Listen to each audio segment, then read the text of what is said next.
Hi everyone, I'm David Griffin and this is Terri Schwartz, and we are here to help you understand the vernacular of the new Netflix series Altered Carbon that premieres on February 2nd. Before you start your binge, you're going to know the terminology, the technology, just what in the world is going on with this new sci-fi series. And let me tell you, I wish I had this before I started, because it throws you in the deep end at the beginning. The general premise of Altered Carbon is that it's this futuristic world where people can live forever because of these new technological advancements, and you're going to hear these terms a lot. The first one you'll hear the most is the idea of a sleeve. Now basically, this is a sleeve. It's your bodysuit, but the idea of a sleeve is that it can be replaced because it's not, all of your memories are sort of contained in something called a cortical stack, which David will get into a little bit. But the sleeves can either be, if you're rich, they can be cloned versions of you as your best self, and so you can just keep being you forever. But if you're poor, or you're murdered or something like this, and you don't have money to have a replacement sleeve,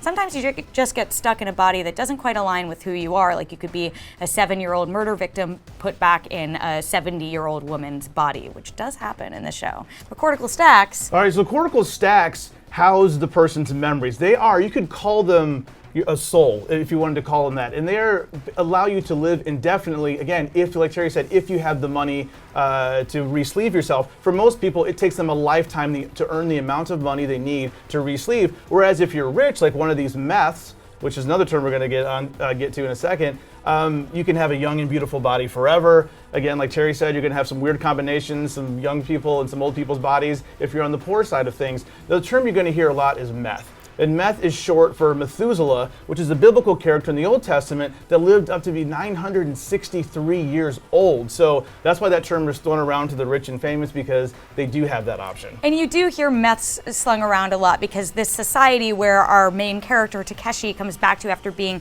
sort of on ice in his cortical stack for 250 years is, in a world where the meths have taken over, where the rich are ultra rich and are able to sort of control society as we know it. So this whole sort of story revolves around one meth in particular who was murdered, or so he says, and they're trying to get to the bottom of whether he was murdered or not. Well, the important thing about Takeshi is that he is an envoy. This is another word you're going to hear a lot in Altered Carbon. Envoys have been around, they haven't been around for 250 years. It's been a long time, but they are super soldiers with enhanced abilities that when you watch Takeshi Kovacs fight, he's going to be doing some crazy kicks, he's going to have some heightened senses. You're like, how is this guy doing that? It has to do with his training, which actually deals more with the mental side of things than does the physical, but a great perk is his body's enhanced with some excellent physical abilities that are going to wow you with some of the fight choreography.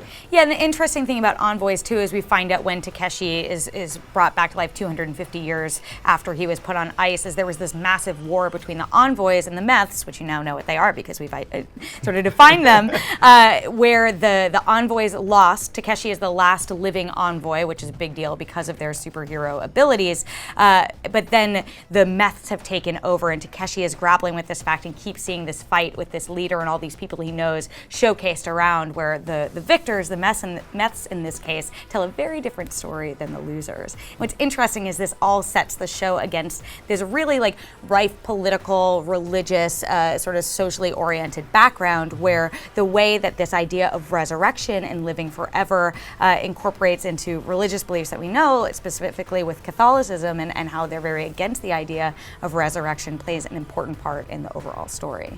There's also a prop you're going to hear mentioned several times throughout the series, and that's Prop 653. Prop 653 allows murdered victims, specifically Catholic murder victims, who would normally not be brought back because of their beliefs, to life so they can testify in court, because, if you're the last thing you see when you die, hopefully, if you're murdered, is the person that murdered you. So imagine being brought back to life and being able to testify, against that person, which is a pretty cool thing. Yeah, and this Prop 653 is, again, a part of the bigger backdrop of the show that you see play out. You see a lot of protests about it. One of the main characters, a cop character, her family is Catholic, where she isn't religious. And so we see this conflict about Catholics believing that they should just die when they die and should not be brought back in a sleeve with their cortical stack, be this main conflict that is explored, and also, again, affects the justice system and the way justice is meted out. But this is science fiction, folks. Politics aside, you have to have artificial intelligence, you have to have AI, and Altered Carbon does have that. But it's not the AI you might think. It's not Battlestar Galactica.